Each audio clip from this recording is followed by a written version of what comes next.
Gas বিদ্যুৎ সংকট আর VAT বৃদ্ধিতে চ্যালেঞ্জের মুখে ক্ষুদ্র মাঝারি শিল্প প্রতিযোগিতায় টিকতে নীতি সহায়তা বাড়ানোর দাবি নতুন ঋণ প্রকল্প আনছে ফাউন্ডেশন। অবিবেচকের মতো বাড়ানো হয়েছে ভ্যাটের হার, সামাজিক সুরক্ষায় সৃষ্টি হয়েছে বিশৃঙ্খলা বললেন ডক্টর দেবপ্রিয়। অর্থনৈতিক সংস্কারে মনোযোগ না থাকার অভিযোগ। কোটি কোটি টাকা নিয়ে লাপাত্তা ৭০ ব্যবসায়ী, বেশি লাভের আশায় প্রতারকের খপ্পরে নিঃস্ব খাতুনগঞ্জের অনেকে, মামলা না করায় ধরা ছোঁয়ার বাইরে জড়িতরা। ন্যায্য দাম না পায় হুমকির মুখে বান্দরবানের রাবার শিল্প, উৎপাদন খরচ মেটাতে হিমশিম অবস্থা ব্যবসায়ীদের, বেকার হওয়ার শঙ্কায় ৫০,০০০-এর বেশি শ্রমিক। এবং যুক্তরাষ্ট্রে বন্ধ হচ্ছে জনপ্রিয় ভিডিও শেয়ারিং অ্যাপ টিকটক, নিষিদ্ধ আইনে বহাল মার্কিন আদালতের, চূড়ান্ত সিদ্ধান্ত নেবেন নবনির্বাচিত প্রেসিডেন্ট ট্রাম্প।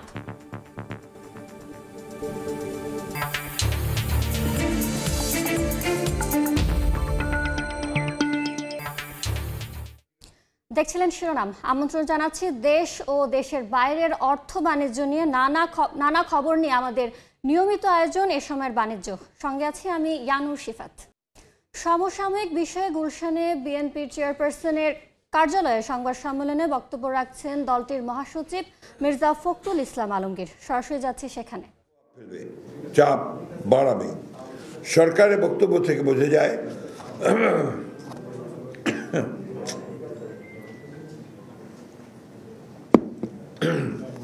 তারা চলতি অর্থ বছরের বাজেট ঘাটতির প্রথম ধাপের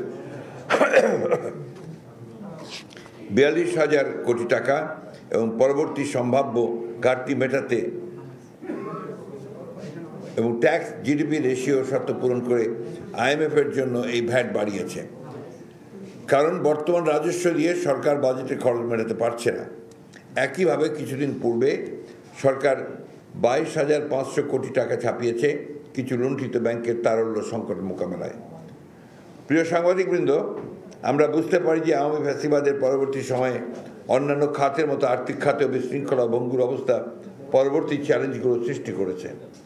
তথাপি বিএনপি বর্তমান অন্তর্বর্তীকালীন সরকারের এমন সিদ্ধান্তে সাধারণ জনগণের জীবনের উপর প্রভাব নিয়ে উদ্বিগ্ন। পতিত আওয়ামী লীগ সরকার গত ১৫ বছর দুর্নীতি ও লুটপাটের মাধ্যমে দেশের অর্থনীতিকে কার্যত ধ্বংস করে ফেলেছে। ডিসেম্বর ২০২৪ অনুযায়ী বিদেশি মুদ্রার রিজার্ভ $২১ বিলিয়ন নেমে গিয়েছে। দেশের মূল্যস্ফীতি বেড়ে দাঁড়িয়েছে ১১%, অনেক ক্ষেত্রে এটি ২৫%-এর বেশি বেড়েছে। অথচ দক্ষিণ এশিয়া বিশেষত শ্রীলঙ্কার মতো দেশে মূল্যস্ফীতি উল্লেখযোগ্য হারে কমেছে। দেশের মোট ঋণের পরিমাণ ২০ লাখ কোটি টাকা অতিক্রম করেছে। প্রজেকশন দেখতে পাচ্ছেন আপনারা, পরে এটা কপিও পেয়ে যাবেন। ব্যাংকিং খাতে তারল্য সংকটের কারণেই জনগণ তাদের কষ্টার্জিত আমানত ফেরত পাচ্ছে না। দেশের অর্থনীতি কার্যত ভেঙে পড়েছে। এমন বাস্তবতায় দেশের অর্থনীতিকে স্বাভাবিক ও গতিশীল অবস্থায় ফিরিয়ে নেওয়া অবশ্যই একটি বড় চ্যালেঞ্জ। দেশের শাসন ব্যবস্থায় যেই থাকুক না কেন তাকেই সেই চ্যালেঞ্জ নিতে হবে এবং যোগ্যতা ও সাহসের সঙ্গে তা মোকাবেলা করতে হবে। কিন্তু অত্যন্ত উদ্বেগের বিষয়, বর্তমান অন্তর্বর্তী সরকার এই চ্যালেঞ্জগুলোকে কার্যকর উপায়ে মোকাবেলা না করে একটি অর্থনৈতিক গঠনের ভিত্তি তৈরির দিকে মনোযোগ না দিয়ে চলতি অর্থ বছরের মাঝপথে হঠাৎ করে ভ্যাট ও শুল্ক বৃদ্ধি করলো, যা সহজ কিন্তু জনগণের জন্য কল্যাণকর নয়। উপস্থিত সাংবাদিকবৃন্দ, সরকার গত নভেম্বর ২০২৪ মাসে ২৪ সালে আওয়ামী সরকার লুণ্ঠিত কিছু ব্যাংকে তারল্য সংকট কমাতে নতুন করে ২২,৫০০ কোটি টাকা ছাপিয়ে বাজারে ছেড়েছে। যদিও এই সরকার তার মেয়াদের শুরুতে বলেছিল দেশের অর্থনৈতিক কোনো অবস্থাতেই টাকা ছাপানো হবে না, কিন্তু আওয়ামী লীগ সরকারের ন্যায় টাকা ছাপানোর মতো অর্থনীতির জন্য অত্যন্ত ক্ষতিকর পদক্ষেপটি গ্রহণ করলো, যা দেশের উচ্চ মূল্যস্ফীতিকে আরও বাড়িয়ে দিয়েছে এবং জনগণের অবিশ্বাসকে বাড়িয়ে দিয়েছে। প্রিয় সাংবাদিকবৃন্দ, সরকারি রেকর্ড অনুযায়ী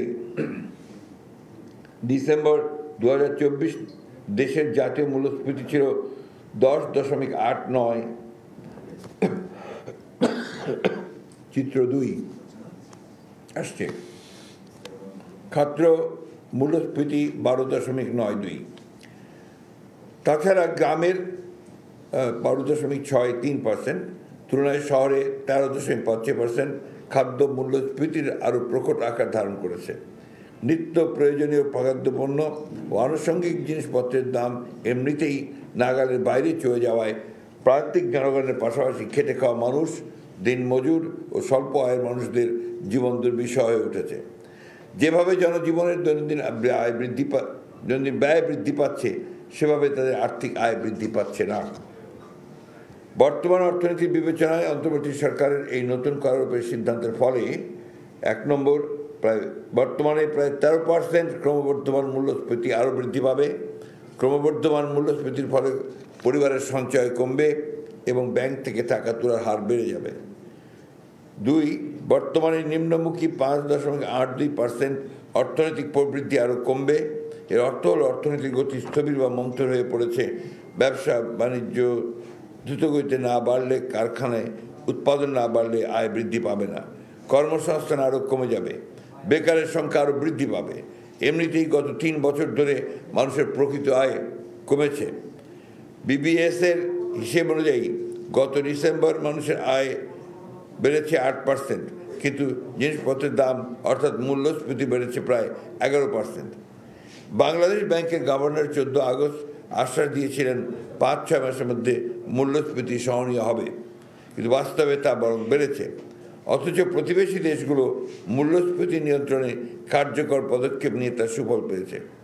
বাংলাদেশ যথাসময়ে যথাযথ পদক্ষেপ নিতে পারেনি। মূল্যস্ফীতি নিয়ন্ত্রণে মুদ্রা ও রাজস্ব নীতি ও বাজার ব্যবস্থাপনায় সমন্বিত পদক্ষেপের অভাব রয়েছে। গোষ্ঠী সাধ্য উপেক্ষা করতে পারে সরকার। সরাসরি যুক্ত ছিলাম গুলশানে, বক্তব্য রাখছিলেন বিএনপির মহাসচিব। দর্শক, অর্থ বাণিজ্যের পাশাপাশি আজ আমরা আলোচনা করব এসএমই খাতের পরিস্থিতি নিয়ে। আমাদের সঙ্গে স্টুডিওতে আছেন জগন্নাথ বিশ্ববিদ্যালয় অর্থনীতি বিভাগের অধ্যাপক ডক্টর আইনুল ইসলাম। স্যার, আপনাকে এ সময় বাণিজ্যে স্বাগত। আমরা আলোচনা করব, তবে তার আগে আমরা এই বিষয়ে একটি প্রতিবেদন দেখে নিব। গ্যাস, বিদ্যুৎ সংকট ও ভ্যাট বাড়ায় কঠিন সময় পার করছে অর্থনীতির প্রাণ এসএমই খাত। সবচেয়ে বেশি কর্মসংস্থান তৈরিতে ভূমিকা রাখলেও আছে ব্যাংক ঋণ জটিলতা। নানামুখী চ্যালেঞ্জের মুখে কমছে ব্যবসার পরিধি। প্রতিযোগিতার বাজারে টিকে থাকতে সরকারের কাছে নীতি সহায়তা বাড়ানোর দাবি এই খাতের ব্যবসায়ীদের। এগিয়ে আসার আশ্বাস নিয়ে নতুন ঋণ প্রকল্প নেয়ার কথা জানালো এসএমই ফাউন্ডেশন। ফরহাদুর রহমানের রিপোর্ট। বড় শিল্পের চেয়ে উৎপাদন প্রক্রিয়া ও পণ্য উৎপাদনের ক্ষেত্রে তুলনামূলক কম বিনিয়োগ প্রয়োজন হয় এসএমই খাতে। তারপরও উদ্ভাবন ও বিপণন কৌশলে বরাবরই যে কোনো দেশের অর্থনীতির শক্তিশালী ভিত হিসাবে বিবেচনা করা হয় এই খাতকে। বৈশ্বিকভাবে ব্যবসা বাণিজ্যের মোট 90% এসএমই খাতের দখলে। মোট কর্মসংস্থানের অর্ধেকেরও বেশি হয় এ খাতের মাধ্যমে। বাংলাদেশের প্রেক্ষাপটে এ খাতের গুরুত্ব ও অবদান অনেক বেশি, কেননা গত 4 দশক ধরে এ খাতের উৎপাদন বাড়ছে, পাশাপাশি গত 2 দশক ধরে ধারাবাহিকভাবে বাড়ছে জিডিপিতে অবদান। কেন্দ্রীয় ব্যাংকের গবেষণা প্রতিবেদন বলছে 1978 থেকে 2020 42 বছরের ব্যবধানে এ খাতের উৎপাদন বেড়েছে প্রায় 9 গুণ। এসএমই ফাউন্ডেশন বলছে জিডিপিতে কুটির, মাইক্রো, ক্ষুদ্র ও মাঝারি খাতের অবদান 32%। অর্থনীতিতে এমন অবদান রাখার পরও মন্দার কবলে পড়েছেন এ খাতের উদ্যোক্তারা। তারা বলছেন ব্যাংক ঋণের জটিলতার সঙ্গে কয়েক মাস ধরে বেড়েছে গ্যাস, বিদ্যুতের সংকট, যা নিত্য নতুন চ্যালেঞ্জের মুখে ফেলেছে তাদের। ছোট ছোট উদ্যোক্তারা যারা ছোট ছোট পুঁজি নিয়ে কাজ করছে, তাদের যে পুঁজি যেহেতু স্বল্পতা আছে, সেই সাথে বিদ্যুতের সরবরাহ সেটার মধ্যে ঘাটতি, গ্যাসের ঘাটতি, সবকিছু মিলে কিন্তু এসএমই সেক্টরে যারা উদ্যোক্তা আছে তারা ভালো নেই। সরকারকে দাবি জানাবো যে এসএমই ব্যাংক বা প্রত্যেকটা ব্যাংকের মধ্যেই এসএমই একটা আলাদা সেক্টর তৈরি করা। প্রতিযোগিতার বাজারে টিকে থাকতে নীতি সহায়তার পাশাপাশি প্রণোদনা বাড়ানোর দাবি তাদের। গভর্নমেন্ট থেকে আমরা একটা ইনসেন্টিভ পেতাম 10% বা 20% পেতাম, সেই জায়গাটা কমে গভর্নমেন্ট এখন 6% এটা নিয়ে এসছে। কম্পিটিশনের জায়গাটায় ওই ইনসেন্টিভটা আমাদেরকে একটা সাপোর্ট দিত, সেটা কমে যাওয়ার কারণে আমাদের একটু স্ট্রেংথ কমে গেছে। তরুণদের এসএমই উদ্যোক্তা হতে উৎসাহিত করতে নতুন ঋণ প্রকল্পের কথা জানালো এসএমই ফাউন্ডেশন। প্রায় 300 কোটি টাকার উপরে ক্রেডিট হোলসেলিং প্রোগ্রামের মাধ্যমে ব্যাংক এবং নন ব্যাংকিং ফাইন্যান্সিয়াল ইনস্টিটিউশনের কাছে আমরা দিয়েছি 4% ইন্টারেস্টে। এখান থেকে অনেকে ঋণ পেয়েছে, ভবিষ্যতে আরও পাবে। হালনাগাদ তথ্য অনুযায়ী সারা দেশে সিএসএমই শিল্প প্রতিষ্ঠান রয়েছে 78 লাখের বেশি। শিল্প খাতের কর্মসংস্থানের 85% কর্মরত রয়েছে খাতটিতে। ফরহাদুর রহমান, সময় সংবাদ, ঢাকা। আমরা প্রতিবেদনটি দেখলাম, এ পর্যায়ে আমরা চলে যাব আলোচনায়। আপনাকে এই সময়ের বাণিজ্যে স্বাগত। আমরা প্রথমেই জিজ্ঞেস করতে চাচ্ছি যে অর্থনীতির প্রাণ এসএমই খাত, এই খাতে যে চ্যালেঞ্জগুলো রয়েছে, এই কি কি চ্যালেঞ্জ রয়েছে আমাদের যদি এই বিষয়ে বলতেন। আপনাকে ধন্যবাদ, এবং এই সময়ে একটা গুরুত্বপূর্ণ বিষয়ের উপর আপনারা আলোচনা করছেন, এই জন্য ধন্যবাদ দিচ্ছি। এবং আপনাদের প্রতিবেদনে যেটা বলা হলো, আসলে মূল বিদ্যুৎ, গ্যাস এবং এই যে করের যে একটা চাপ, এইটা অন্যতম কারণ। এবং এর পাশাপাশি আগে থেকে যে চ্যালেঞ্জগুলো তারা ফেস করে আসছে, সেটি হচ্ছে যে বিশেষ করে কোভিড, তারপরে রাশিয়া ইউক্রেন যুদ্ধ, বৈশ্বিক মন্দা, সব কিছু মিলে এবং শেষে এসে আমাদের 5 তারিখে যে ছাত্র জনতার যে অভ্যুত্থান, সেই সময় থেকে শুরু করে নানান কারণে কিন্তু উৎপাদনের উপর একটা চাপ পড়েছে এবং অনেক ছোট ছোট কিন্তু উদ্যোক্তা মানে প্রতিষ্ঠান কিন্তু বন্ধ হয়ে গেছে এবং এখনও বন্ধ হওয়ার উপক্রম। যেমন যেটা বলা হচ্ছে যে বিদ্যুৎ এবং গ্যাসের যে প্রাইস বাড়ছে, পাশাপাশি কিন্তু মানে আনইন্টারাপ্টেড বিদ্যুৎ গ্যাস কিন্তু পাচ্ছে না, এটা ব্যবসায়ীরা বরাবরই বলে আসছে। তো সেটা একটি বিষয়।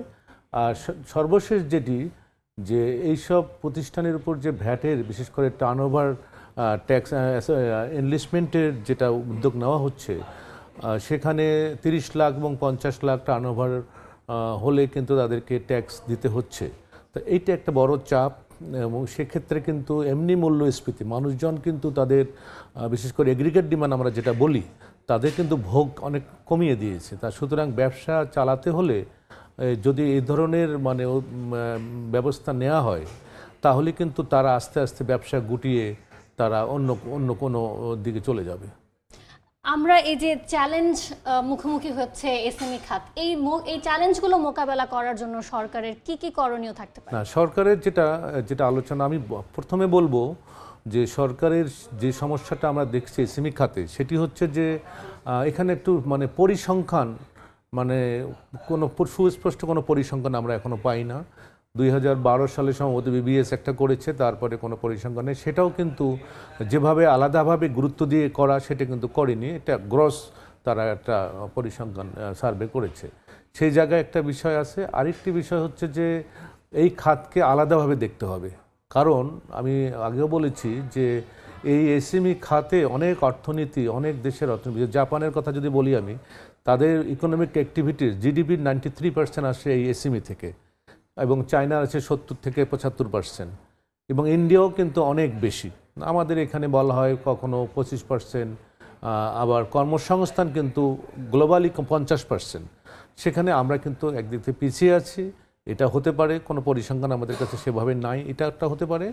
এবং তারা ক্ষুদ্র লেভেলে যদি আপনি ব্যবসায়ীদের সাথে কথা বলেন, তারা কিন্তু নানান ধরনের সমস্যার কথা বলে। বিশেষ করে ডলার সংকটের সময় এলসি খোলা নিয়ে একটা ব্যাপক তারা সমস্যায় পড়েছে, এবং এক্ষেত্রে দেখা যাচ্ছে যে বড় বড় ব্যবসায়ীরা এই সুযোগটা বা এটা করতে পারছে, কিন্তু ছোট ছোট ব্যবসায়ীরা কিন্তু এই এলসির ব্যাপারে বা ইম্পোর্টের ব্যাপারে তাদের যে বিক্রি এবং যন্ত্রাংশ নিয়ে আসা, এই দুই জায়গায় কিন্তু তারা একটা মানে অসুবিধার সম্মুখীন হচ্ছে। সেদিক থেকে যে আসলে এই চাপগুলোকে বেরিয়ে আসতে হলে এটা অ্যাড্রেস করতে হবে। এটা সবচেয়ে যেটা আপনাদের প্রতিবেদনে আসলো, আমি এটার সাথে একমত যে এই খাতকে আলাদাভাবে এখন নজর দিতে হবে এবং যত ধরনের সহায়তা আছে। আমি আরেকটা কথা বলি যে কোভিডের সময়, সে সময় সরকার কিন্তু একটা প্রণোদনা দিয়েছে বেশ ভালো অ্যামাউন্টের আর কি।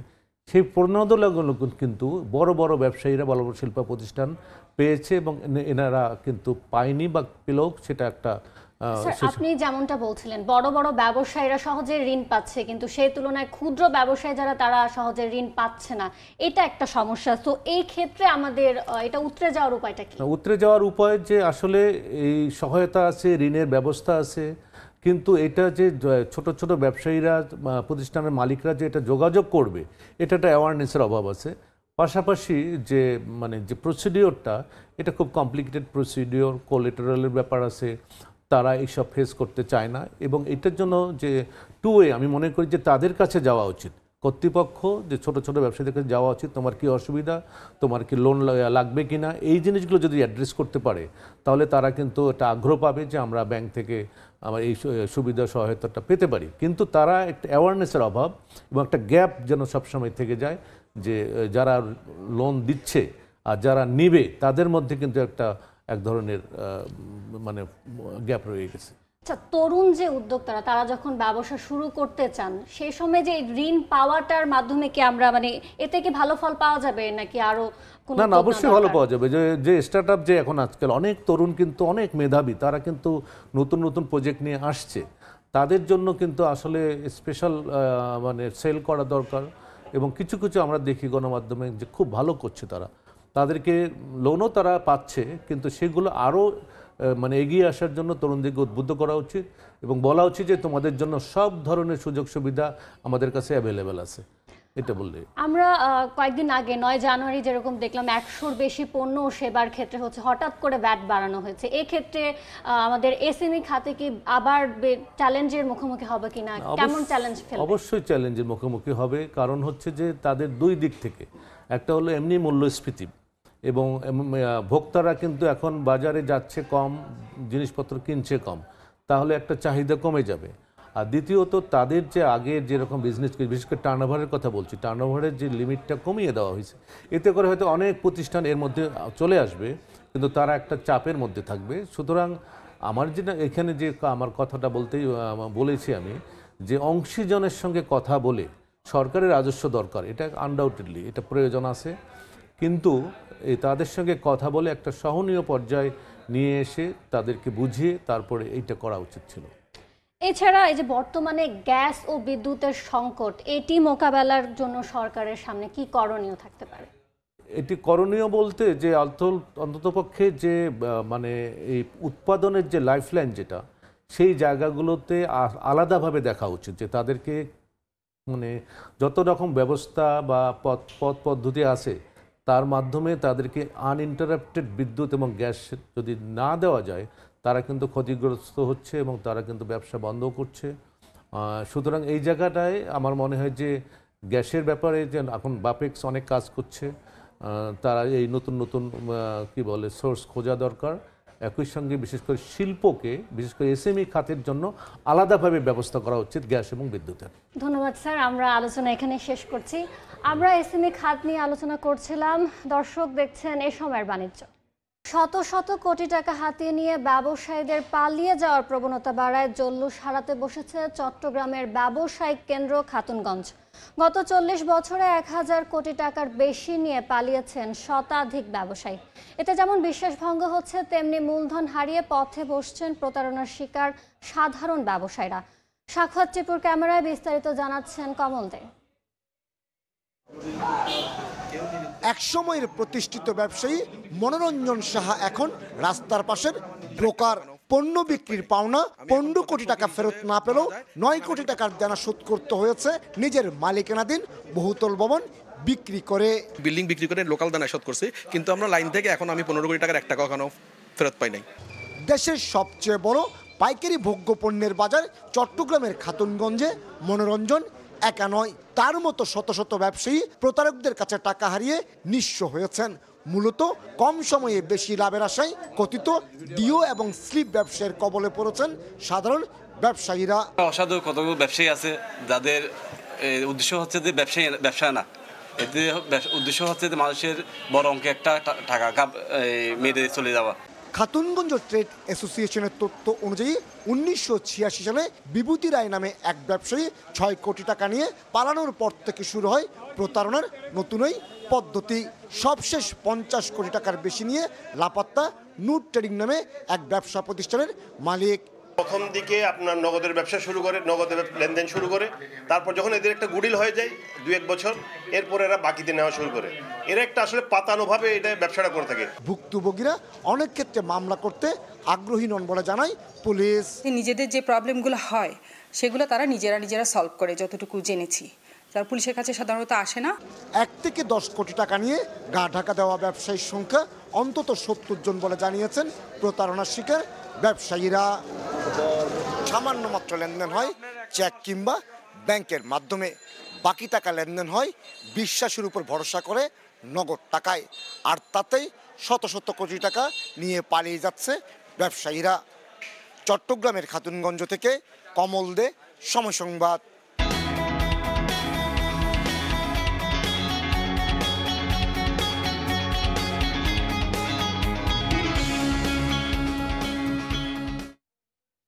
মিয়ানমার থেকে সরকারি উদ্যোগে আমদানি করা চালের প্রথম 2টি চালান নিয়ে চট্টগ্রাম বন্দরের জেটিতে পৌঁছেছে 2টি জাহাজ। এই মুহূর্তে সেখানে আছেন রিপোর্টার ফেরদৌস লিপি, সরাসরি যাচ্ছে তার কাছে। 9 নম্বর জেটিতে, যেখানে মিয়ানমার থেকে আমদানি হওয়া চালের যে 2টি জাহাজ গতকাল এসে পৌঁছেছে, সেখান থেকে চালের যে চালানগুলো সেগুলো খালাস প্রক্রিয়া চলছে। এবং যতটুকু তথ্য আমাদের কাছে দেওয়া হয়েছে যে দুপুর অর্থাৎ শুক্রবার দুপুর নাগাদ কিন্তু এই 2টি জাহাজ চট্টগ্রাম বন্দরের এই জেটিতে নোঙর করে এবং তারপর বিকেল 4টা থেকে সেই খালাস প্রক্রিয়া শুরু হয়। এবং এখন আপনারা দেখছেন যে জাহাজ থেকে ক্রেনে করে সেই বস্তাগুলো ট্রাকে তোলা হচ্ছে এবং তারপরে আসলে এই চালগুলো গুদামে নিয়ে যাওয়া হবে। এবং আপনাদেরকে জানাতে চাই, মিয়ানমার থেকে সরকারি উদ্যোগে কিন্তু চালের যে চাল আমদানির যে চালান, সেটা প্রথম 2টি চালান গতকাল আসে। এবং যে 2টি জাহাজ আছে তার মধ্যে একটি হচ্ছে MV গোল্ডেন স্টার জাহাজ, সেখানে আছে প্রায় 22,000 টন চাল। আরেকটি জাহাজ, সেটার নাম হচ্ছে MCL 19 জাহাজ, সেখানে প্রায় 2,500 টন চাল আছে। অর্থাৎ সব মিলিয়ে 2টি জাহাজে প্রায় 24,500 টন চাল আছে। এবং সেটা যদি বস্তা উল্লেখ করি, সেটা প্রায় 4,40,000 বস্তা কিন্তু এখানে রয়েছে বলে এখানকার যারা কাজ করছেন তারা আমাদেরকে জানিয়েছেন। এবং আপনারা জানেন যে মিয়ানমার থেকে সরকারি পর্যায়ে প্রায় 1 লাখ টন চাল কেনা হয়েছে এবং তার মধ্যে প্রথম যে 2টি চালান, সেটা শুক্রবারে এই 2টি জাহাজে করে আনা হয়েছে। এবং এর আগে আমরা দেখেছি যে ভারত থেকে কিন্তু 2 দফায় চাল আমদানি হয়েছে। একটা হচ্ছে ডিসেম্বরের শেষের দিকে, আরেকটা হচ্ছে জানুয়ারির যে 2য় সপ্তাহ সেখানে। এবং প্রথম যে চালের চালান ছিল ভারতে, সেটা ছিল প্রায় 26,000 টনের মতো এবং দ্বিতীয় চালানে প্রায় 24,000 টনের মতো চাল আমদানি হয়েছে। এবং কালকে যেই 2টি জাহাজ এসেছে, সেখানে প্রায় যে চালের দাম, সেটা বাংলাদেশি টাকা প্রায় কিন্তু 618 কোটি টাকা। অর্থাৎ চালের বাজার সরকারি পর্যায় থেকে বলা হচ্ছে যে চালের পর্যাপ্ত মজুত রয়েছে, তবে চালের যেন কোনো সংকট তৈরি না হয়, সে কারণে কিন্তু G2G আওতায় কিন্তু এই চালগুলো আমদানি করা হচ্ছে ভারত এবং মিয়ানমার থেকে। গতকাল যে 2টি জাহাজ এসেছে মিয়ানমার থেকে এবং সেটা খালাস প্রক্রিয়া চলছে। সরকারি কর্মকর্তারা বলছেন যে চালের যে দামের ঊর্ধ্বমুখী, এই আমদানির ফলে সেখানে কিন্তু এটা ইতিবাচক প্রভাব পড়বে। তো এই ছিল আমার কাছে চট্টগ্রাম থেকে এখন পর্যন্ত সর্বশেষ। সূচকের মতো ভ্যাট বাড়ানো হয়েছে উল্লেখ করে বিশিষ্ট অর্থনীতিবিদ ও শ্বেতপত্র প্রণয়ন কমিটির প্রধান ডক্টর দেবপ্রিয় ভট্টাচার্য বলেছেন, প্রত্যক্ষ কর বাড়ানোর দিকে কোনো গুরুত্ব দেওয়া হয়নি। প্রাতিষ্ঠানিক ও প্রশাসনিক বিষয়ে বেশি গুরুত্ব পেলেও অর্থনৈতিক সংস্কারে সরকারের মনোযোগ নেই বলে অভিযোগ তার। শ্বেতপত্র পরবর্তী অর্থনৈতিক ব্যবস্থাপনা ও করণীয় নির্ধারণে এক অনুষ্ঠানে তিনি কথা বলেন। একটি বড় এলাকা যেটা আলোচনার বিষয় এসেছে, সেটা হলো আয়কর, অভ্যন্তরীণ সম্পদ সংগ্রহ। আমরা দেখে আশ্চর্য হয়ে গেছি কিভাবে অবিবেচকভাবে ভ্যাট বৃদ্ধি করা হয়েছিল। যে কোনো একটি দেশে যদি আপনি কর সংগ্রহ করতে চান, তাহলে ক্রমান্বয়ে তাকে প্রত্যক্ষ করের কাছে নিয়ে যাবে। আমরা দেখলাম না কোনো প্রত্যক্ষ কর আহরণের জন্য কোনো পরিকল্পনা। যারা TIN আছে কিন্তু যারা ট্যাক্স দেয় না, তাদের প্রতি কি আচরণ করা হবে তার কিন্তু কোনো পরিকল্পনা এলো না। আমদানির খবরে গুদামজাত চাল মিল থেকে ছাড়ছেন নওগাঁর মিলাররা। এতে প্রকারভেদে মোকামে চালের দাম কমেছে কেজিতে 1 থেকে 2 টাকা পর্যন্ত। বিস্তারিত জানাতে শহরের পৌর চাল বাজারে আছেন সহকর্মী এম.আর. রকি। সরাসরি যাচ্ছে তার কাছে।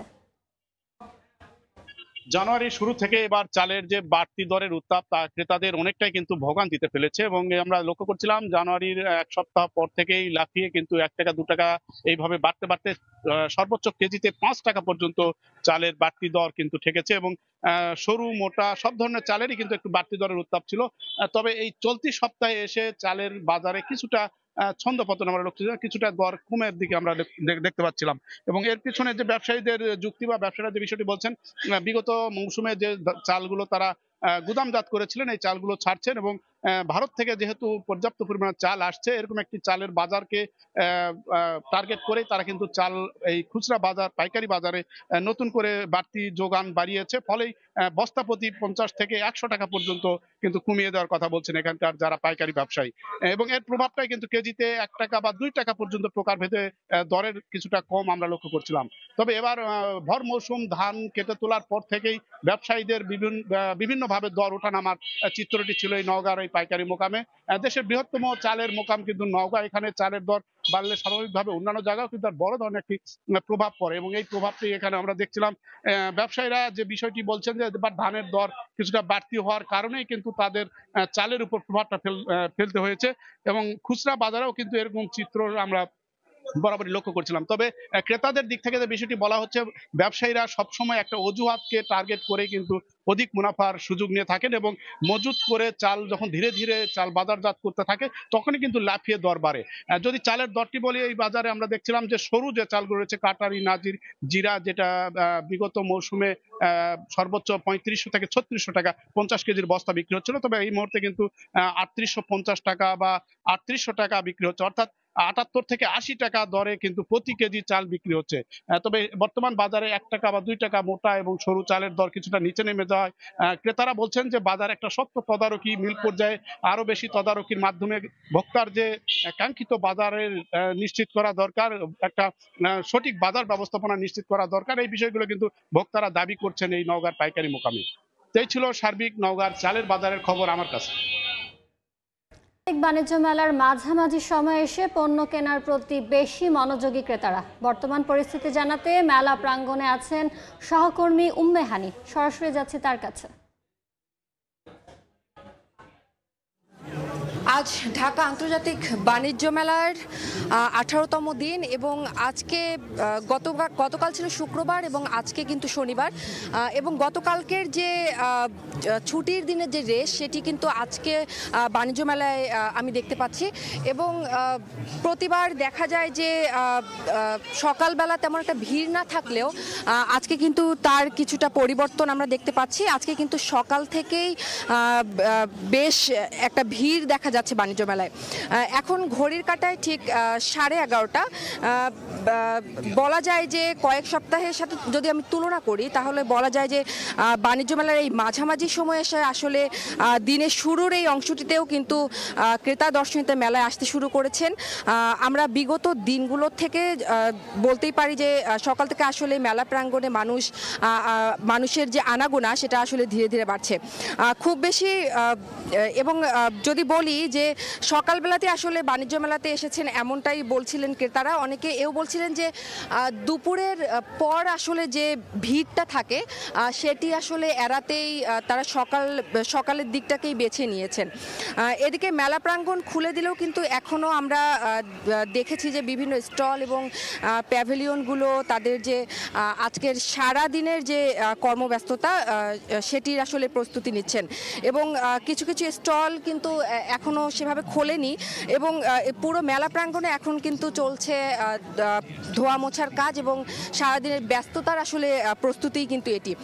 একটু বলে রাখি, এবারের মেলায় কিন্তু রয়েছে বিভিন্ন ক্যাটাগরির প্রায় 362টি প্যাভিলিয়ন ও স্টল, যার মধ্যে 351টি বেশি রয়েছে দেশীয় প্রতিষ্ঠান এবং প্রায় 11টি রয়েছে ভারত, মালয়েশিয়া এবং ইন্দোনেশিয়া সহ আরও বেশ কয়েকটি দেশের স্টল।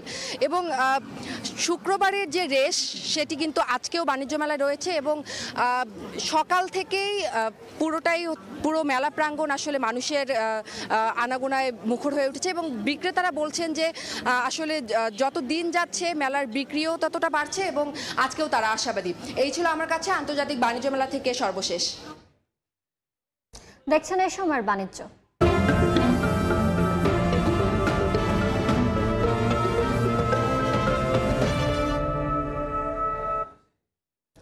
ন্যায্য দাম না পাওয়ায় হুমকির মুখে পড়েছে বান্দরবানের রাবার শিল্প।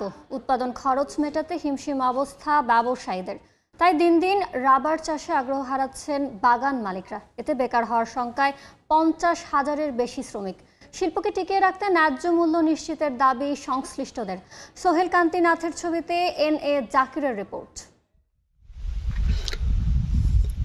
পার্বত্য জেলা বান্দরবানের লামা, আলীকদম ও নাইক্ষ্যংছড়ি উপজেলার বিস্তীর্ণ এলাকার উঁচু নিচু ভূমিতে চাষ হয় রাবারের। এখানকার মাটি ও আবহাওয়া রাবার চাষের উপযোগী হওয়ায় উৎপাদন হয় ভালো, কিন্তু রাবারের ন্যায্য দাম না পাওয়ায় লোকসান গুনতে হচ্ছে ব্যবসায়ীদের। সংশ্লিষ্টরা বলছেন প্রতি কেজি রাবারের নির্ধারিত মূল্য 288 টাকা হলেও বাজারে মিলছে 150 থেকে 160 টাকা। এ কারণে উৎপাদন খরচ মেটাতে হিমশিম অবস্থা ব্যবসায়ীদের। তাই দিন দিন রাবার চাষে আগ্রহ হারাচ্ছেন বাগান মালিকরা। এতে বেকার হওয়ার আশঙ্কা 50,000-এর বেশি রাবার শ্রমিকের। শিল্প বাঁচাতে আমদানিকৃত রাবারের উপর 30% কর নির্ধারণ, দেশীয় রাবার পণ্যের বাজারজাতকরণ সহজীকরণের দাবি ব্যবসায়ীদের। সরকার কর্তৃক যে রেটটা রয়েছে সেটা কিন্তু বর্তমান আমাদের যে পার্বত্য এলাকায় এখানে কিন্তু আমরা পাচ্ছি না। যে উৎপাদন খরচ হয় বর্তমানে রাবার বিক্রি করে কোনোভাবেই কর্মচারীদেরকে বেতন দেয়া এবং নিজেরা উৎপাদনের খরচ পুষিয়ে তোলা কোনোভাবেই সম্ভব হচ্ছে না। এই রাবারকে কেন্দ্র করে শুধু মালিকগণ নয়, অনেক শ্রমিক, তাদের পরিবার সবাই জড়িত। এদিকে রাবার শ্রমিকদের দাবি পূরণের জন্য সরকারের কাছে সুপারিশ করার কথা জানায় উপজেলা প্রশাসন। প্রত্যক্ষ এবং পরোক্ষভাবে অনেক লোকের জীবিকা এখানে জড়িত আছে। এখানে এখন ওনারা যেসব ওনাদের সমস্যাগুলোর কথা তুলে আমাদেরকে স্মারকলিপি দিয়েছেন, আমাদের মাননগর জেলা প্রশাসক মহোদয় বরাবর ফরওয়ার্ড করে দেব। বান্দরবানে 15,000 একরের বেশি জমিতে রাবার বাগান রয়েছে। NA জাকির, সময় সংবাদ, বান্দরবান।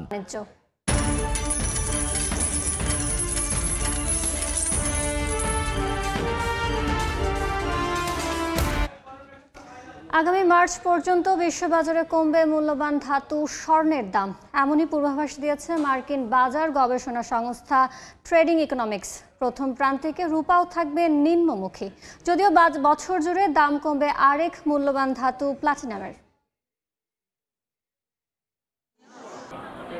স্বর্ণ আলংকারিক ও মূল্যবান ধাতু হিসেবে সেই প্রাচীনকাল থেকেই সমাদৃত। মূল্যবান এই ধাতুর দাম গেল এক মাসে প্রতি আউন্সে বা প্রায় আড়াই ভরিতে বেড়েছে $125, 6 মাসে বেড়েছে $278 ও এক বছর আগের তুলনায় $696 বেড়ে বর্তমানে বিশ্ববাজারে প্রতি আউন্স স্বর্ণ বিক্রি হচ্ছে $2,703।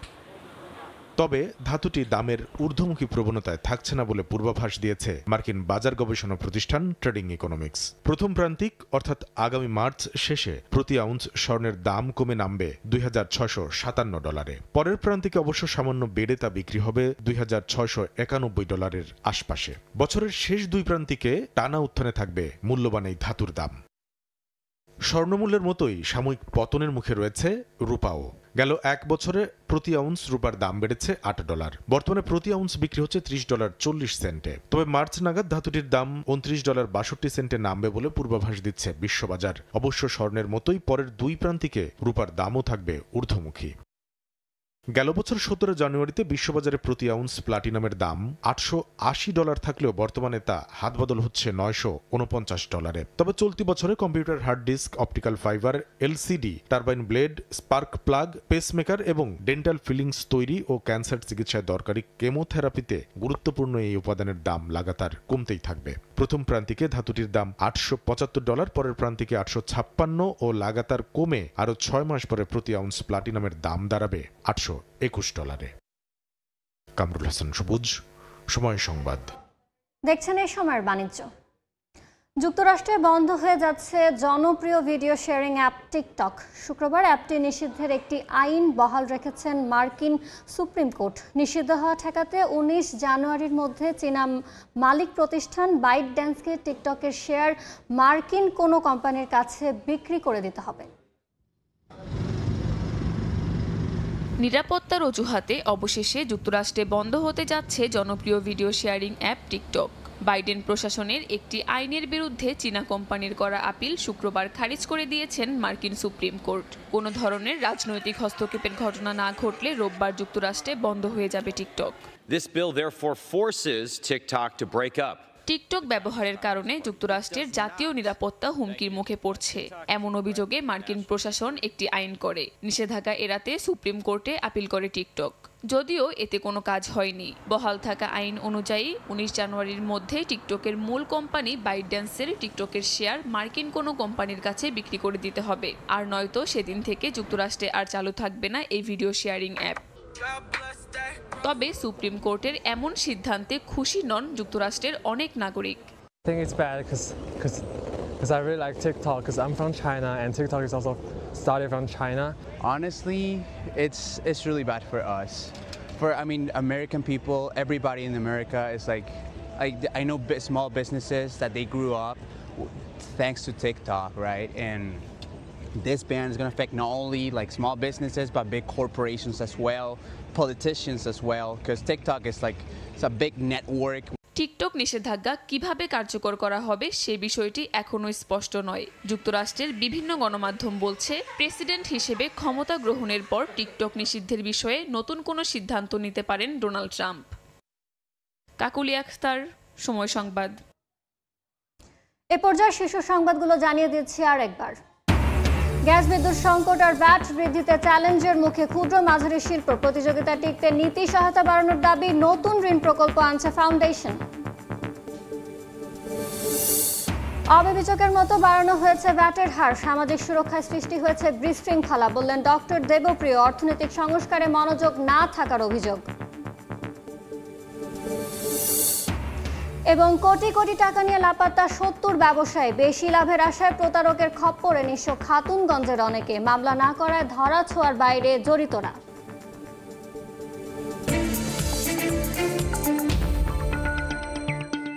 এ ছিল এ সময়ের বাণিজ্যে, সঙ্গে থাকুন সময়ের।